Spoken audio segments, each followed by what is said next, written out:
शांति। बाबा कहते बाप और वर्षे को याद करना है, उससे सदैव रिफ्रेश रहेंगे।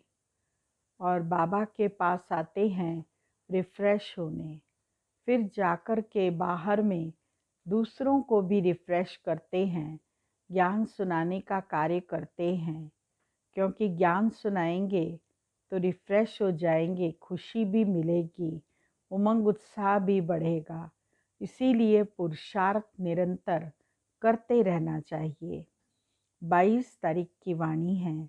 मीठे बच्चे, तुम बाप के पास आए हो रिफ्रेश होने।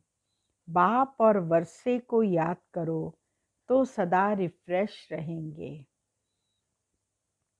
प्रश्न है, समझदार बच्चों की मुख्य निशानी क्या होगी? उत्तर, जो समझदार हैं उन्हें अपार खुशी होगी। अगर खुशी नहीं तो बुद्धू हैं। समझदार अर्थात पारस बुद्धि बनने वाले, वह दूसरों को भी पारस बुद्धि बनाएंगे। रूहानी सर्विस में बिजी रहेंगे। बाप का परिचय देने बिगर रह नहीं सकेंगे। ओम शांति। बाप बैठ समझाते हैं, यह दादा भी समझते हैं, क्योंकि बाप बैठ दादा द्वारा समझाते हैं। तुम जैसे समझते हो वैसे दादा भी समझते हैं। दादा को भगवान नहीं कहा जाता, यह है भगवानोवाच्य। बाप मुख्य क्या समझाते हैं कि देही अभिमानी बनो। यह क्यों कहते हैं? क्योंकि अपने को आत्मा समझने से हम पतित पावन परम पिता परमात्मा से पावन बनने वाले हैं। यह बुद्धि में ज्ञान है। सबको समझाना है। पुकारते भी हैं कि हम पतित हैं। नई दुनिया पावन जरूर ही होगी।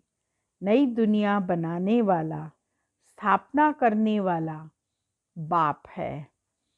उनको ही पतित पावन बाबा कह बुलाते हैं। पतित पावन साथ में उनको बाप कहते हैं। बाप को आत्माएं बुलाती हैं, शरीर नहीं बुलाएगा। हमारी आत्मा का बाप पारलौकिक है, वही पतित पावन है।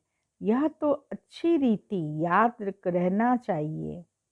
यह नई दुनिया है या पुरानी दुनिया है, यह समझ तो सकते हैं ना।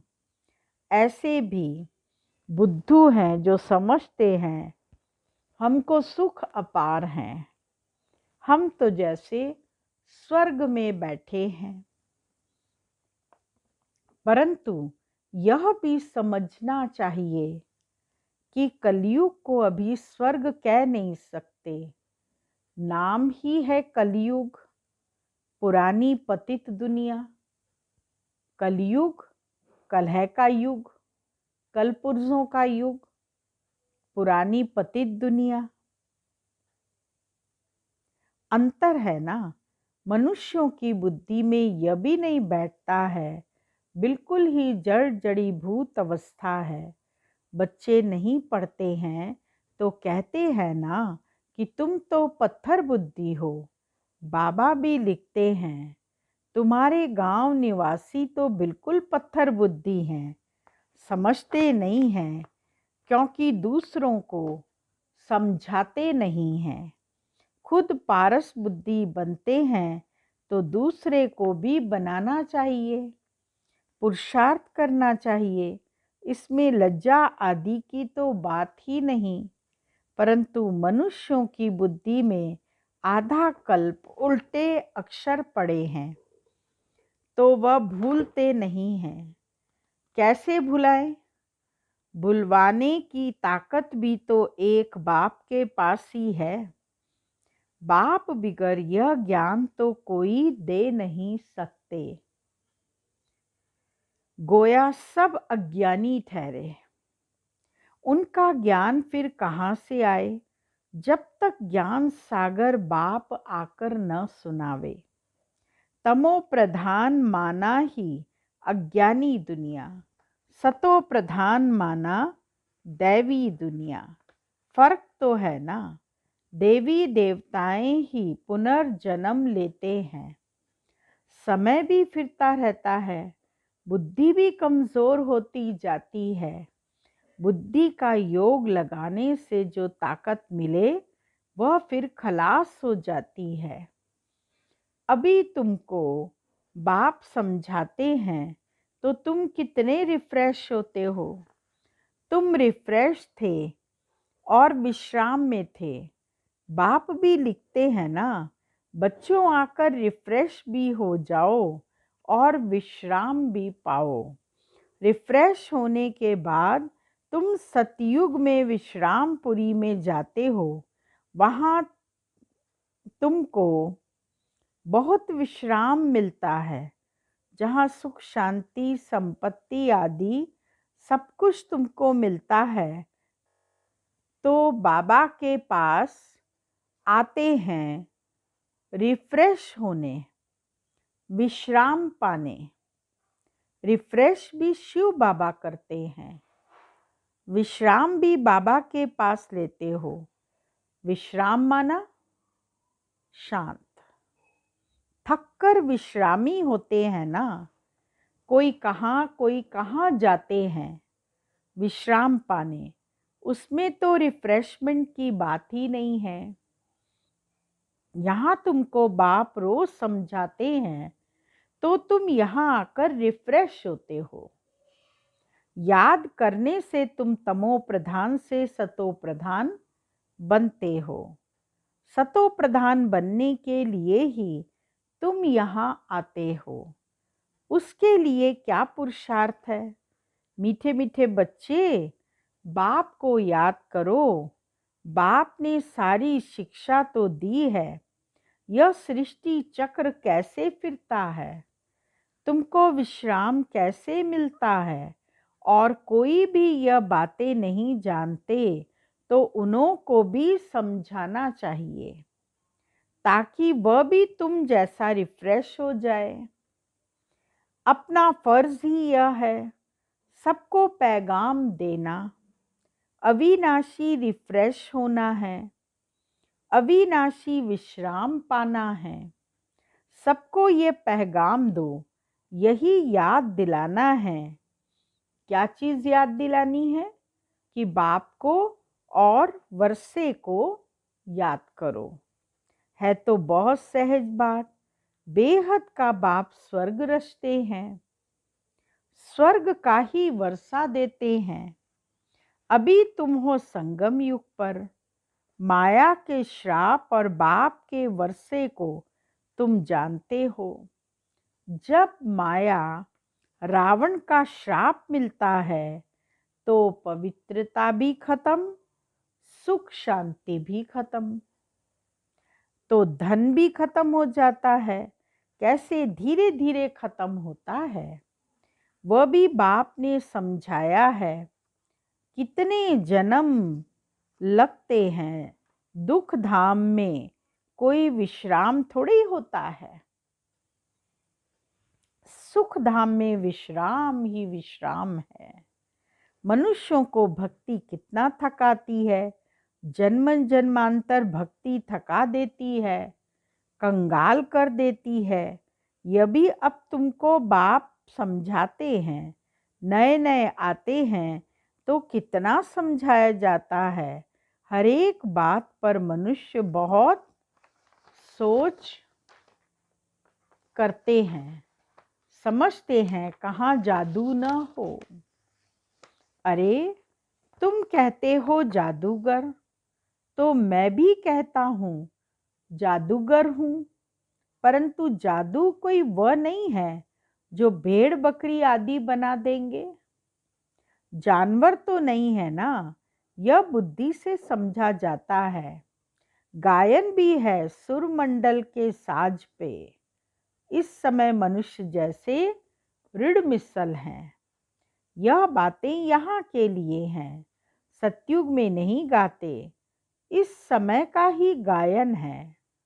चंडिका का कितना मेला लगता है। पूछो वह कौन थी? कहेंगे देवी।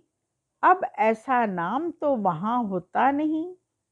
सतयुग में तो सदैव शुभ नाम होता है।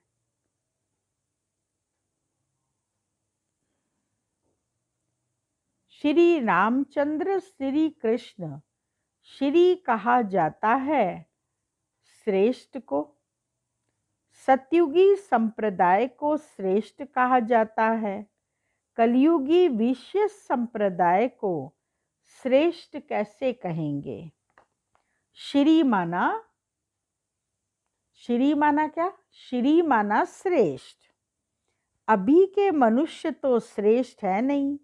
गायन भी है मनुष्य से देवता किए करत न लागे वार। फिर देवता से मनुष्य बनते हैं क्योंकि 5 विकारों में जाते हैं। रावण राज्य में सब मनुष्य हैं। वहाँ है देवताएं, उनको डीटी वर्ल्ड, इनको ह्यूमन वर्ल्ड कहा जाता है। डीटी वर्ल्ड को दिन कहा जाता है, ह्यूमन वर्ल्ड को रात कहा जाता है।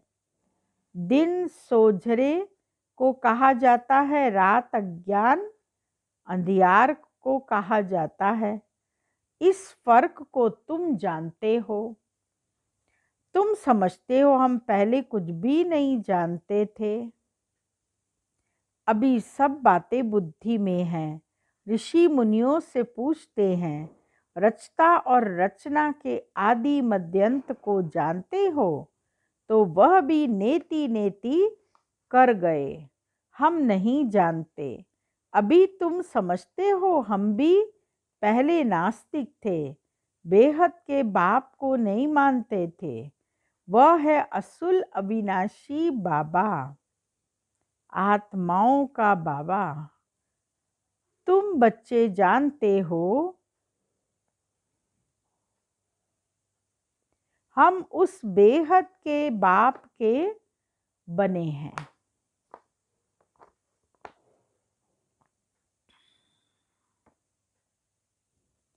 जो कभी जलते नहीं हैं। यहाँ तो सब जलते हैं, रावण को भी जलाते हैं, शरीर है ना। फिर भी आत्मा को तो कभी कोई जला नहीं सकते। तो बच्चों को बाप यह गुप्त ज्ञान सुनाते हैं जो बाप के पास ही है। यह आत्मा में गुप्त ज्ञान है। आत्मा भी गुप्त है। आत्मा इस मुख द्वारा बोलती है। इसीलिए बाबा कहते हैं, बच्चे दे अभिमानी मत बनो, आत्म अभिमानी बनो। नहीं तो जैसे उल्टे बन जाते हो, अपने को आत्मा भूल जाते हो। ड्रामा के रास को भी अच्छी रीति समझना है। ड्रामा में जो नूंद है वह हूबहू रिपीट होता है। यह किसको पता नहीं है। ड्रामा अनुसार सेकंड बाय सेकंड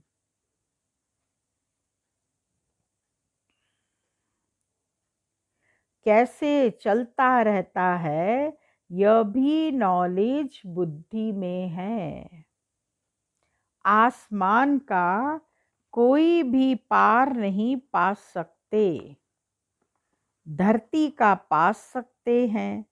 आकाश सूक्ष्म है, धरती तो स्थूल है। कई चीज़ों का पार पा नहीं सकते, जबकि कहते भी हैं आकाश ही आकाश, पाताल ही पाताल है। शास्त्रों में सुना है ना। तो ऊपर में भी जाकर देखते हैं, वहाँ भी दुनिया बसाने की कोशिश करते हैं। दुनिया बसाई तो बहुत है ना। भारत में सिर्फ एक ही देवी देवता धर्म था और खंड आदि नहीं था। फिर कितना बसाया है, तुम विचार करो। भारत के भी कितने थोड़े टुकड़े में देवताएं होते हैं। जमुना का कंठा होता है।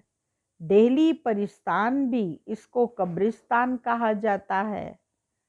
जहाँ अकाले मृत्यु होती रहती है। अमर लोक को परिस्तान कहा जाता है।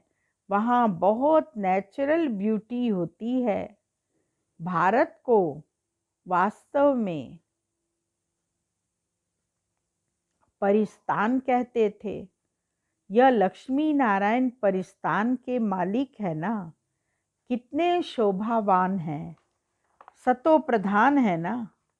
नेचुरल ब्यूटी थी, आत्मा भी चमकती रहती है। बच्चों को दिखाया था कृष्ण का जन्म कैसे होता है। सारे कमरे में ही जैसे चमत्कार हो जाता है, तो बाप बच्चों को बैठ समझाते हैं। अभी तुम परिस्तान में जाने के लिए पुरुषार्थ कर रहे हो। नंबरवार तो ज़रूर चाहिए, एक जैसे सब हो न सके। विचार किया जाता है, इतनी छोटी आत्मा कितना बड़ा पार्ट बजाती है। शरीर से आत्मा निकल जाती है तो शरीर का क्या हाल हो जाता है। सारी दुनिया के एक्टर्स वही पार्ट बजाते हैं। शरीर से आत्मा निकल जाती है तो शरीर का क्या हाल हो जाता है। सारी दुनिया के एक्टर्स वही पार्ट बजाते हैं जो अनादि बना हुआ है। यह सृष्टि भी अनादि है, उसमें हर एक का पार्ट भी अनादि है। उनको तुम वंडरफुल तब कहते हो जबकि जानते हो यह रूहानी, यह सृष्टि रूपी झाड़ है। बाबा कितनी अच्छी रीति समझाते हैं ड्रामा में। फिर भी जिसके लिए जितना समय है उतना समझने में समय लेते हैं। बुद्धि में फर्क है ना। आत्मा मन बुद्धि सहित है, न तो कितना फर्क रहता है। बच्चों को मालूम पड़ता है हमको स्कॉलरशिप लेने की है, तो दिल अंदर खुशी होती है ना। यहाँ भी अंदर आने से ही एम ऑब्जेक्ट सामने देखने में आती है, तो ज़रूर खुशी होगी ना। अभी तुम जानते हो यह बनने के लिए यहाँ पढ़ने आए हैं, नहीं तो कभी कोई आ न सके। यह है एम ऑब्जेक्ट। ऐसा कोई स्कूल कहाँ भी नहीं होगा जहाँ दूसरे जन्म की एम ऑब्जेक्ट को देख सके। तुम देख रहे हो यह स्वर्ग के मालिक हैं। हम ही यह बनने वाले हैं। हम अभी संगम युग पर हैं, न उस राजाई के हैं। तुम देख रहे हो यह स्वर्ग के मालिक हैं। हम बीच में हैं, जा रहे हैं। खेवैया भी है निराकार, बोट भी है निराकार। बोट को खींचकर परमधाम ले जाते हैं। इनकॉर्पोरियल बाप इनकॉर्पोरियल बच्चों को ले जाते हैं। बाप ही बच्चों को साथ में ले जाएंगे। यह चक्र पूरा होता है, हूबहू रिपीट करना है। एक शरीर छोड़ दूसरा लेंगे, छोटा बनकर फिर बड़ा बनेंगे। जैसे आम की गुठली को ज़मीन में डाल देते हैं तो उनसे फिर आम निकल आएंगे। वह है हद का झाड़। यह मनुष्य सृष्टि रूपी झाड़ है। इनको वैरायटी झाड़ कहा जाता है। सतयुग से लेकर कलयुग तक सब पार्ट बजाते रहते हैं। अविनाशी आत्मा 84 के चक्कर का पार्ट बजाती है। लक्ष्मी नारायण थे तो जो अब नहीं हैं, चक्कर लगाए पार्ट बजाते रहते हैं। अब फिर यह बनते हैं, कहेंगे पहले यह लक्ष्मी नारायण थे, फिर उनका यह लास्ट जन्म ब्रह्मा सरस्वती है। अभी सबको वापस जरूर जाना है। स्वर्ग में तो इतने आदमी थे नहीं, न इस्लामी न बौद्धी कोई भी धर्म वाले एक्टर्स नहीं थे सिवाय देवी देवताओं के। यह समझ भी कोई में नहीं है। समझदार को टाइटल मिलना चाहिए ना। जितना जो पढ़ता है नंबरवार पुरुषार्थ से पद पाता है। तो तुम बच्चों को यहाँ आने से ही यह एम ऑब्जेक्ट दे खुशी होनी चाहिए। खुशी का तो पारावार नहीं। पाठशाला व स्कूल हो तो ऐसा है, कितनी गुप्त परंतु जबरदस्त पाठशाला है। जितनी बड़ी पढ़ाई उतना बड़ा कॉलेज। वहाँ सब फैसिलिटीज मिलती हैं। आत्मा को पढ़ना है, फिर चाहे सोने के तख्त पर चाहे लकड़ी के तख्त पर चढ़े। बच्चों को कितनी खुशी होनी चाहिए, क्योंकि शिव भगवानुवाच्य है ना। पहले नंबर में है यह विश्व का प्रिंस। बच्चों को अब पता पड़ा है, कल्प कल्प बाप ही आकर अपना परिचय देते हैं। मैं इनमें प्रवेश कर तुम बच्चों को पढ़ा रहा हूँ। देवताओं में यह ज्ञान थोड़े होगा। ज्ञान से देवता बन गए, फिर पढ़ाई की दरकार नहीं। इसमें बड़ी विशाल बुद्धि चाहिए समझने की।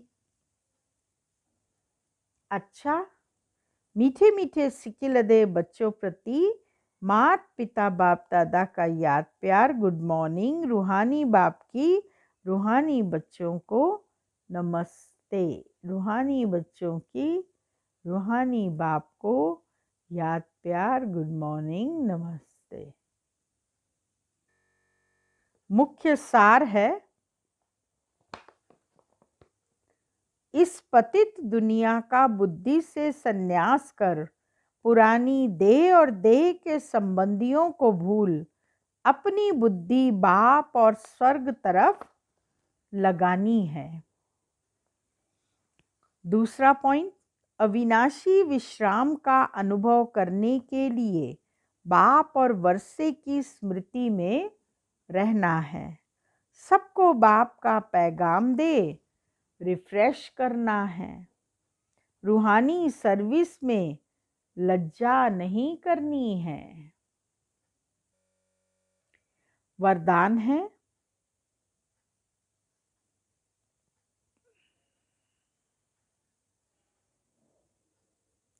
सदा बाप के सन्मुख रह खुशी का अनुभव करने वाले अथक और आलस्य रहित भव।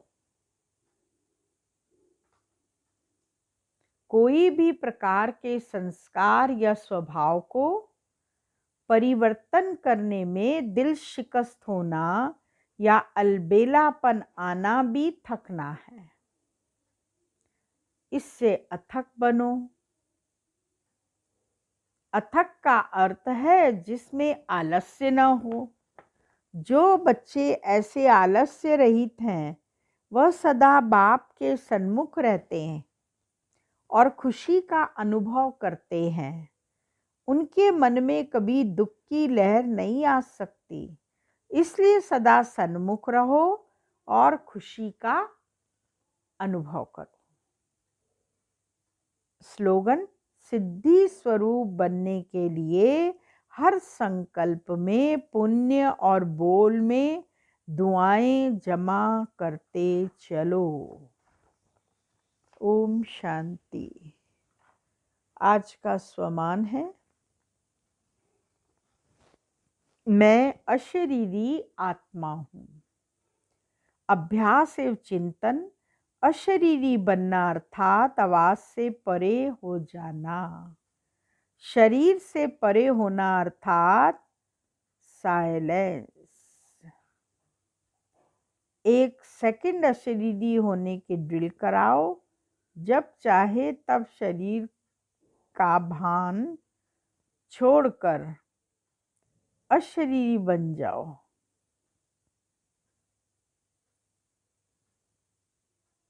जब चाहो तब शरीर का आधार लेकर कर्म करो।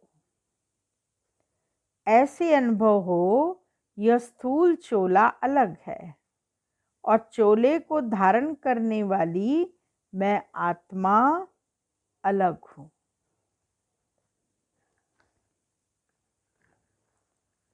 ओम शांति। बाबा की याद में बैठे हैं और आज हम पूर्वज स्वरूप की स्मृति लाएंगे। उसके महावाक्य हैं, बाप दादा ने अभी बाप के बजाय टीचर का रूप धारण किया है। स्वमान है, मैं विश्व कल्याणकारी हूँ, मैं पूर्वज हूँ, मैं विजयी रत्न हूँ। अब हम योग 2 चरणों में करेंगे। पहला अभ्यास हमारा फरिश्ते स्वरूप का है, उसको करेंगे। फिर हम दूसरा अभ्यास करेंगे। तो चलिए पहले अभ्यास के लिए और ब्रह्मा बाबा के आकारी शरीर में प्रवेश कर मुझे अति स्नेह भरी दृष्टि दे रहे हैं। फरिश्ता एक संग खड़े हैं।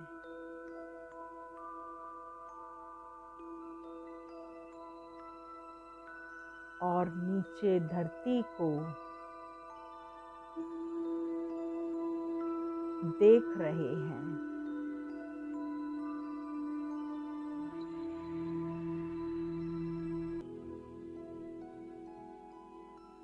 हम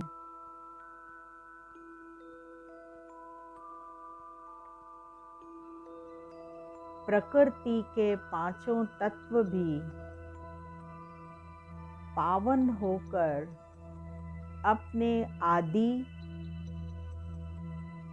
सतोगुणी स्वरूप में आते जा रहे का सुप्रभात हो रहा है।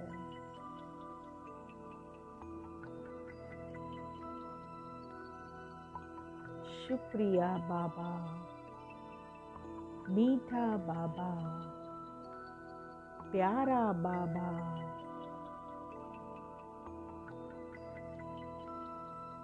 ओम शांति शांति शांति।